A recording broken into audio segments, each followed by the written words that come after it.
दिल्ली बम धमाके में रोज नए नए खुलासे हो रहे हैं। अब ये सिर्फ दिल्ली में बम धमाका हुआ, इनकी प्लानिंग क्या थी? प्लानिंग थी देश को अस्थिर करना, भारत को अस्थिर करना, भारत में गृह युद्ध छिड़वाना, आपस में लड़ाना, हिंदू मुस्लिम राइट कराना, भारत सरकार को तबाह करना, भारत के लोगों को तबाह करना, भारत के लोगों को उस रास्ते, उस महाने पर खड़ा करना जहां की भारत के लोगों ने सोचा भी नहीं था। और ये सब 6 दिसंबर यानी बाबरी मस्जिद जो ढांचा गिराया गया था उसका बदला लेने के लिए सारा सब कुछ ये किया जा रहा था। अब वो एक जगह ब्लास्ट था, एक जगह ब्लास्ट वो गलती से हो गया, क्योंकि ब्लास्ट यानी प्लानिंग जो थी उससे पहले ये सब सारे लोग पकड़े गए। अब ये पूरी प्लानिंग थी देश में 32 जगह यानी अयोध्या, काशी, मथुरा, हरिद्वार, भोपाल, नागपुर, ऐसी पूरे देश के कई जगहों में ब्लास्ट करना था जहां से कि भारत की पूरी जो शासन प्रशासन व्यवस्था है और भारत का जनमानस पूरा तबाह हो जाए, भारत में तहस नहस करना था। बताइए, अब पहले आप लोग सुनते होंगे कि जो आतंकवादी हुआ करते थे वो कौन होते थे?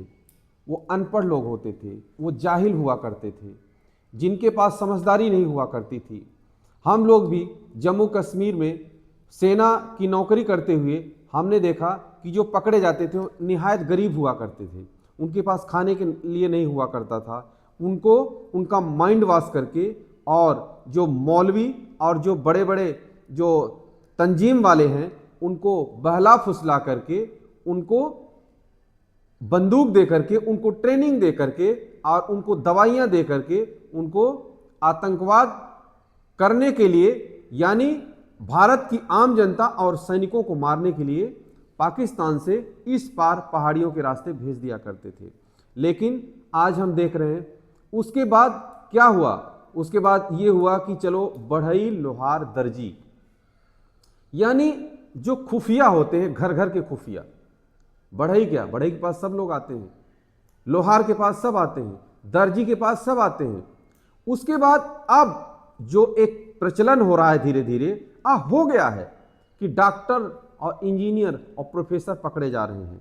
अब वो आतंकवाद में शामिल हो रहे हैं। अब वो उनको लग रहा है कि हमें ये कारोबार करना चाहिए, उनको छोड़ देना चाहिए। हम जो डॉक्टर्स हैं, पढ़े लिखे लोग, अब हमारा काम है कि भारत को अस्थिर करना। जिनका काम होता है जिन डॉक्टरों का कि लोगों का इलाज करना, लोगों को ठीक करना, लोगों की बीमारी ठीक करना। अब वो जो डॉक्टर्स हैं वो लोगों की बीमारी को न ठीक करके वो लोग भारत को अस्थिर करने के चक्कर में पड़े हुए हैं।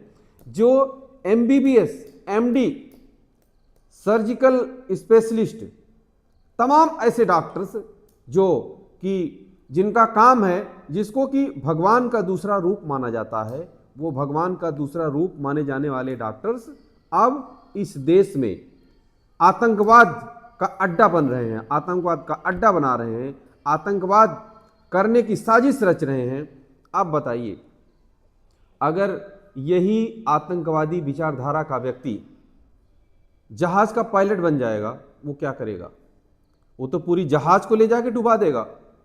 यही इसी प्रकार की जिहादी मानसिकता वाला बस का ड्राइवर पूरी बस को ले जा करके और नाले में गिरा सकता है। अगर ट्रेनों में हजारों लोग यात्रा करते हैं, इस प्रकार की जिहादी मानसिकता का ट्रेन का लोको पायलट पूरी ट्रेन को गड्ढे में कूदा सकता है। यानी भारत की तबाही मचाने के लिए कोई कोर कसर लोग नहीं छोड़ रहे हैं। अब जो अल फलाह यूनिवर्सिटी है, बहुत इंपॉर्टेंट बात मैं कह रहा हूं कि जो अल फलाह यूनिवर्सिटी है, जहां पर डॉक्टर्स पैदा होने चाहिए, जहां पर कि डॉक्टरों के पैदा होने के बाद वहां से तमाम वो स्टूडेंट जो कि लोगों का इलाज करते, वो डॉक्टर्स अब ये आतंकवाद का काम कर रहे हैं, यानी बारूद इकट्ठा कर रहे हैं और भारत को तबाह करने की कोशिश कर रहे हैं। जो डॉक्टर आदिल है, जो डॉक्टर मुजम्मिल है, डॉक्टर शाहीन और डॉक्टर परवेज और डॉक्टर उमनमी और जो डॉक्टर निसार है, डॉक्टर मलिक है, डॉक्टर आरिफ है। आप बताइए, ये डॉक्टर्स, ये सारे डॉक्टर्स जो तीसरी क्लास पढ़ा हुआ जो मौलवी है, उस मौलवी के चक्कर में ये सब सारे आ करके और अपना डॉक्टरी का पेशा छोड़ करके और ये क्या काम कर रहे हैं, ये काम कर रहे हैं पूरे भारत को अस्थिर करने का काम कर रहे हैं।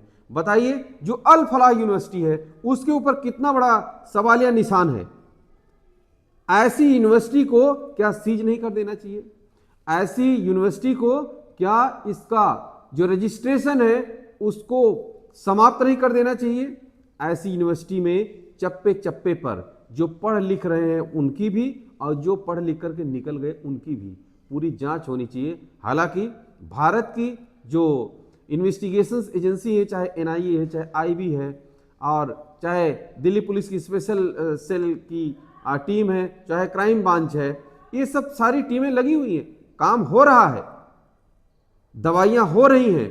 प्रधानमंत्री मोदी जी ने भी कह दिया है कि जो भी इस साजिश में शामिल है उसे बिल्कुल किसी भी कीमत पर नहीं छोड़ा जाएगा। और गृह मंत्री अमित शाह जी ने भी कह दिया है कि ऐसा सबक सिखाएंगे कि जिंदगी भर याद रखोगे। पाकिस्तान में डर का माहौल है। पाकिस्तान ने अपने यहां खुद, आप लोगों ने देखा होगा कि अपने यहां खुद सेम हमला करा लिया और उसने तुरंत कह दिया कि ये हमला भारत ने कराया है, ये भारत की साजिश है, इस हमले के पीछे भारत का हाथ है। लेकिन भारत ने ऐसा नहीं कहा। अगर चाहता भारत, उसी दिन प्रेस कॉन्फ्रेंस करके भारत के प्रधानमंत्री जी या गृह मंत्री जी या तमाम वो अधिकारी या विदेश मंत्री जी या रक्षा मंत्री जी कोई भी प्रेस कॉन्फ्रेंस करके यह कह देता कि नहीं, ये सब पाकिस्तान की चाल है और ये घटना आतंकवादी घटना है। क्योंकि उस समय ये पता नहीं चल पाया था कि ये सीएनजी ब्लास्ट है या डेटोनेटर या कोई अमोनियम नाइट्रेट या ऐसी जिससे कि धमाका हो सकता है, ऐसी किसी भी चीज का इस्तेमाल किया गया है। लेकिन नहीं, ये हमारी सरकार ने, हमारी सुरक्षा एजेंसियों ने और हमारी जांच एजेंसियों ने जब तक पूरे प्रकरण को परखा नहीं, पूरी जांच नहीं किया, तब तक किसी भी प्रकार की अनाउंसमेंट से बचा है। और जब ये पता चल गया है कि नहीं, ये वास्तव में जब ये सारे पकड़े जाने लगे, ये भारत में बहुत बड़ी साजिश होने वाली थी। ये समझिए कि कैसे कैसे बच गए। भगवान का पुण्य प्रताप कह सकते हैं हम, पूर्वजों का पुण्य प्रताप, कि ये जो भी लोग थे, जो भी इस पूरी साजिश में शामिल थे, अब धीरे धीरे पकड़े जा रहे हैं। और भारत के कोने कोने से यही लोग क्यों काम कर रहे हैं? ये डॉक्टरों का यही काम है। तमाम वो देश के डॉक्टर्स आज शर्मा रहे होंगे, अपने आप का मुंह छुपा रहे होंगे कि हम किस प्रकार से अपना मुंह दिखाएं कि ये डॉक्टर भी, आप जो अच्छे भी डॉक्टर होंगे अल फलाह यूनिवर्सिटी में, जो उनके साथ काम किया करते थे, जो उनके साथ पढ़े हुए थे, वो भी अपने आप को शर्मिंदा महसूस कर रहे होंगे कि क्या हमारे साथ में पढ़ने वाला डॉक्टर ऐसे ही हो सकता था। बताया जाता है कि अल फलाह यूनिवर्सिटी में 20 से 30% कश्मीरी हैं। कश्मीर के तमाम वो नौजवान जो डॉक्टरी और इंजीनियरिंग, LLB, ये तमाम जो प्रोफेशनल पढ़ाई करना चाहते हैं, वो अल फलाह यूनिवर्सिटी से कर रहे हैं। आप सभी कमेंट करके अपनी राय जरूर दीजिएगा। जो चैनल पर नए हैं, आप सभी चैनल को सब्सक्राइब जरूर कीजिएगा। जय हिंद।